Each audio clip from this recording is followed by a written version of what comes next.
Hi guys, welcome back to day 14 of our Read Aloud. Don't forget, stay tuned in because tomorrow we'll have our Harry Potter trivia during our class, okay?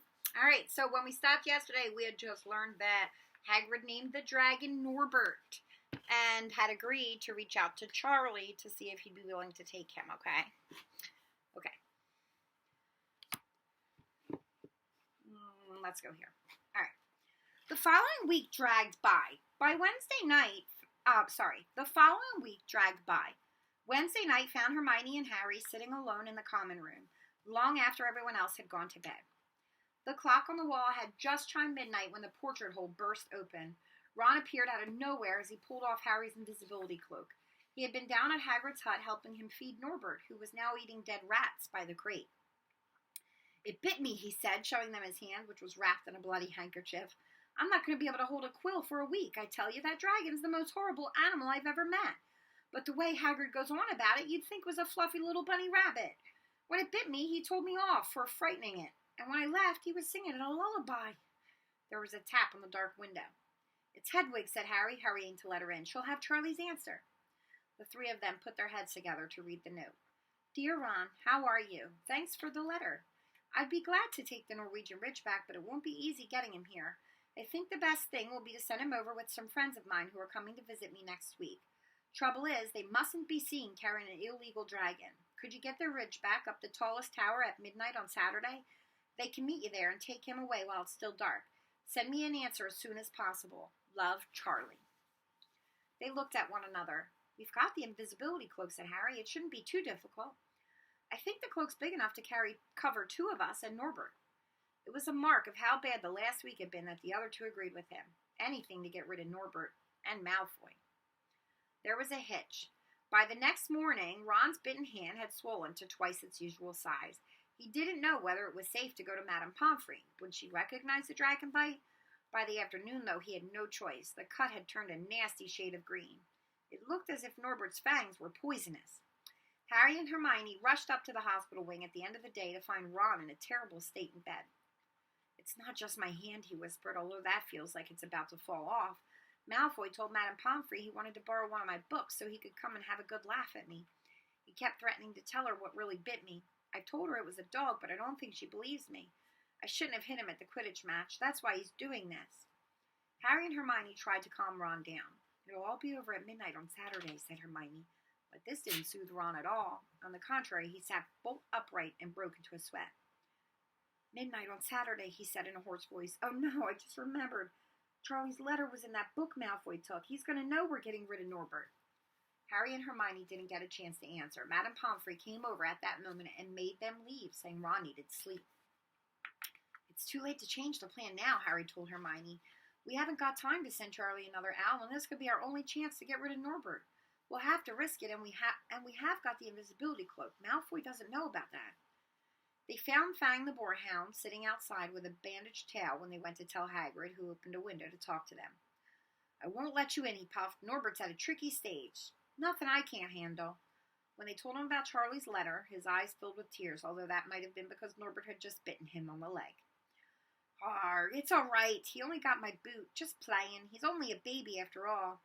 The baby banged its tail on the wall, making the windows rattle. Harry and Hermione walked back to the castle, feeling Saturday couldn't come quickly enough. They would have felt sorry for Hagrid when the time came for him to say goodbye to Norbert if they hadn't been so worried about what they had to do.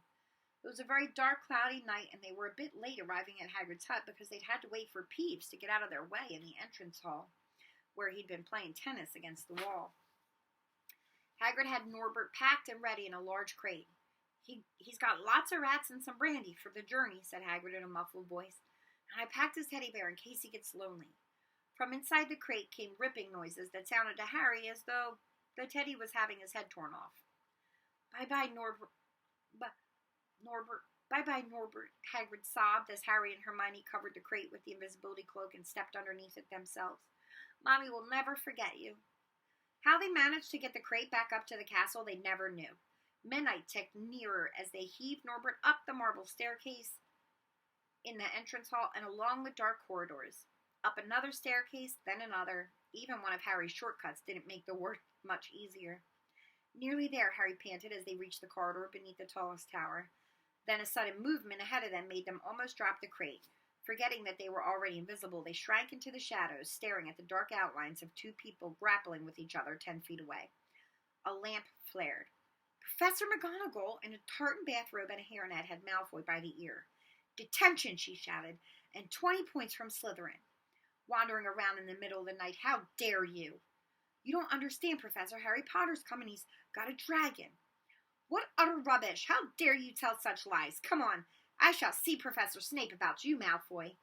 The steep spiral staircase up to the top of the tower seemed the easiest thing in the world after that.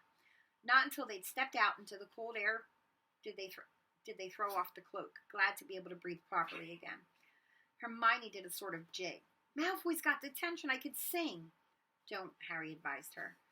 Chuckling about Malfoy, they waited, Norbert thrashing about in his crate.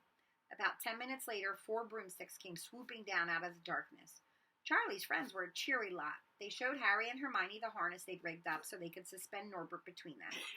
They all helped buckle Norbert safely into it, and then Harry and Hermione shook hands with the others and thanked them very much. At last, Norbert was gone. They slipped back down the spiral staircase, their hearts as light as their hands, now that Norbert was off them. No more dragon, Malfoy in detention. What could spoil their happiness? The answer to that was waiting at the foot of the stairs. As they stepped into the corridor, Filch's face loomed suddenly out of the darkness. "Well, well, well," he whispered. "We are in trouble." They'd left the invisibility cloak on top of the tower. Chapter 15, The Forbidden Forest. Things couldn't have been worse. Filch took them down to Professor McGonagall's study on the first floor, where they sat and waited without saying a word to each other. Hermione was trembling. Excuses, alibis, and wild cover-up stories chased each other around Harry's brain, each more feeble than the last. He couldn't see how they were going to get out of trouble this time. They were cornered. How could they have been so stupid as to forget the cloak? There was no reason on earth that Professor McGonagall would accept for their being out of bed and creeping around the school in the dead of night, let alone being up the tallest astronomy tower, which was out of bounds except for classes. Add Norbert and the invisibility cloak, and they might as well be packing their bags already. Had Harry thought that things couldn't have been worse? He was wrong. When Professor McGonagall appeared, she was leading Neville. "Harry," Neville burst out the moment he saw the other two. "I was trying to find you to warn you. I heard Malfoy saying he was going to catch you. He said you had a drag—" Harry shook his head violently to shut Neville up, but Professor McGonagall had seen. She looked more likely to breathe fire than Norbert as she towered over the three of them. "I would never have believed it of any of you. Mr. Filch says you were up in the astronomy tower. It's 1 o'clock in the morning. Explain yourselves." It was the first time Hermione had ever failed to answer a teacher's question. She was staring at her slippers, as still as a statue. "I think I've got a good idea of what's been going on," said Professor McGonagall. "It doesn't take a genius to work it out. You fed Draco Malfoy some cock-and-bull story about a dragon trying to get him out of bed and into trouble. I've already caught him.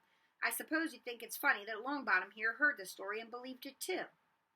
Harry caught Neville's eye and tried to tell him without words that this wasn't true because Neville was looking stunned and hurt.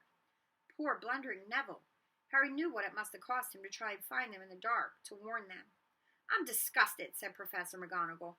4 students out of bed in one night. I've never heard of such a thing before. You, Miss Granger, I thought you had more sense. As for you, Mr. Potter, I thought Gryffindor meant more to you than this. All 3 of you will receive detentions. Yes, you too, Mr. Longbottom. Nothing gives you the right to walk around school at night, especially these days. It's very dangerous, and 50 points will be taken from Gryffindor." 50? Harry gasped. They would lose the lead he'd won in the last Quidditch match. 50 points each, said Professor McGonagall, breathing heavily through her long, pointed nose. "Professor, please, you can't. Don't tell me what I can and can't do, Potter. Now get back to bed, all of you. I've never been more ashamed of Gryffindor students." 150 points lost. That put Gryffindor in last place. In one night, they'd ruined any chance Gryffindor had had for the House Cup. Harry felt as though the bottom had dropped out of his stomach. How could they make up for this? How could they ever make up for this? Harry didn't sleep all night. He could hear Neville sobbing into his pillow for what seemed like hours. Harry couldn't think of anything to say to comfort him. He knew Neville, like himself, was dreading the dawn. what would happen when the rest of Gryffindor found out what they'd done. At first, Gryffindors passing the giant hourglasses that recorded the house points the next day thought there'd been a mistake. How could they suddenly have 150 points fewer than yesterday? And then the story started to spread. Harry Potter, the famous Harry Potter, their hero of 2 Quidditch matches, had lost them all those points, him and a couple of other stupid first years. From being one of the most popular and admired people at the school, Harry was suddenly the most hated. Even Ravenclaws and Hufflepuffs turned on him, because everyone had been longing to see Slytherin lose the house cut. Everywhere Harry went, people pointed and didn't trouble to lower their voices as they insulted him. Slytherins, on the other hand, clapped as he walked past them, whistling and cheering. "Thanks, Potter, we owe you one." Only Ron stood by him. They'll all forget this in a few weeks.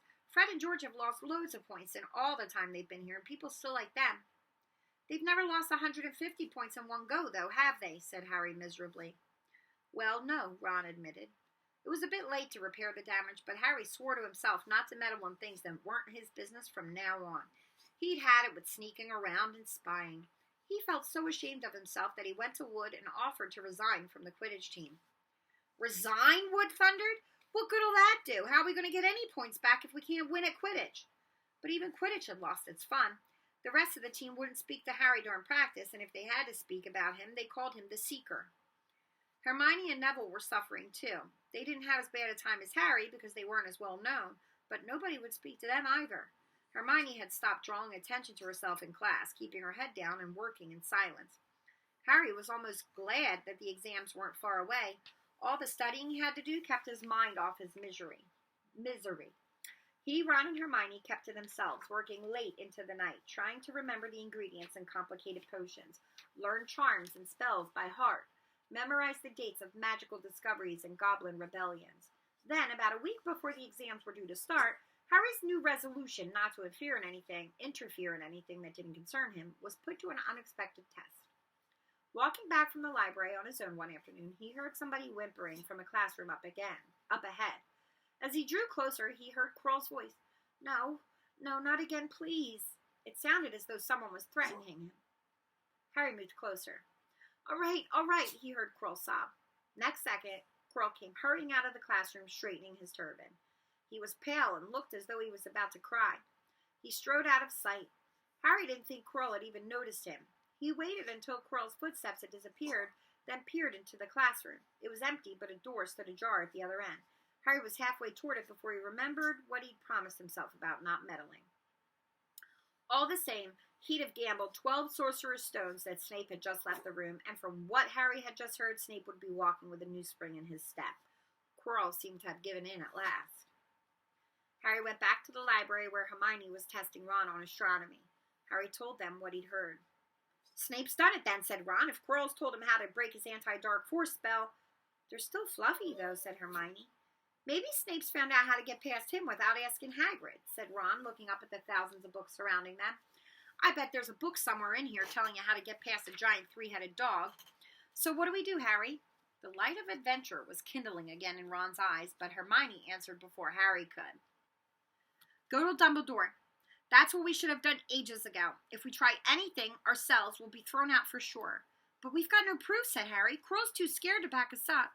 Snape's only got to say he doesn't know how the troll got in at Halloween and that he was nowhere near the 3rd floor. Who do you think they'll believe, him or us? It's not exactly a secret we hate him. Dumbledore think we made it up to get him sacked. Filch wouldn't help us if his life depended on it. He's too friendly with Snape, and the more students get thrown out, the better he'll think. And don't forget, we're not supposed to know about the stone or Fluffy. That'll take a lot of explaining." Hermione looked convinced, but Ron didn't. "If we just do a bit of poking around." "No," said Harry flatly. "We've done enough poking around." He pulled a map of Jupiter toward him and started to learn the name of its moons. The following morning, notes were delivered to Harry, Hermione, and Neville at their breakfast table. They were all the same. "Your detention will take place at the 11 o'clock tonight. Meet Mr. Filch in the entrance hall. Professor McGonagall." Harry had forgotten they still had detentions to do in the furor over the points they'd lost. He half expected Hermione to complain that this was a whole night of studying lost, but she didn't say a word. Like Harry, she felt they deserved what they got. At 11 o'clock that night, they said goodbye to Ron in the common room and went down to the entrance hall with Neville. Filch was already there, and so was Malfoy. Harry had also forgotten that Malfoy had a detention too. And that's where we're going to stop today. So tomorrow we're going to see how their detention goes.